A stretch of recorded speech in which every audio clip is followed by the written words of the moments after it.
అండి, అందరూ ఎలా ఉన్నారు? బాగున్నారు? మేమైతే యూట్యూబ్ ఛానల్ పెట్టి కొన్ని మంత్స్ అయితే అయ్యింది.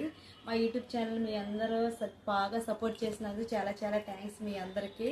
అలాగే ఇక ముందు కూడా మీరు సపోర్ట్ చేయాలని చెప్పేసి అనుకుంటున్నాను. నేనైతే ఈరోజు చిన్న స్నాక్ ఐటెం చేశాను, చూపిస్తాను. ఈ స్నాక్ ఐటెం ఏంటంటే బియ్యం పిండి, శనగపిండి, శనగపప్పు నానబెట్టేసి ఒక 5 మినిట్స్ నానబెట్టేసి బియ్యం పిండిలో శనగపప్పు వేసాను, కొంచెం చిటికుడు ఉప్పు వేసాను, బెల్లం కూడా కొంచెం సరిపడా బెల్లం తరిగేసేసి కలిపేసి దోశ ప్యాన్లో మనం దోశ వేసుకున్నట్టే కొంచెం మందంగా ఇలా వేసుకోవాలన్నమాట. ఇలా వేసుకుని కొద్దిగా వాటర్తో తడి చేసుకుంటా ఇలా ఎందుకంటే మనం ప్యాన్లో వేయగానే ఇలా లేగిసిపోతూ ఉంటుంది. వాటర్తో ఇలా మొత్తం అంతా దోశ వేసుకున్నట్టే వేసుకుని ఒక 5 మినిట్స్ ఆగిన తర్వాత తిరగేసుకుంటే ఇలా వస్తుంది.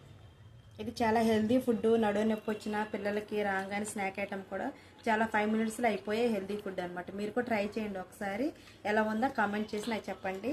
మీరు సబ్స్క్రైబ్ చేయడం మాత్రం మర్చిపోవద్దు. Bye bye.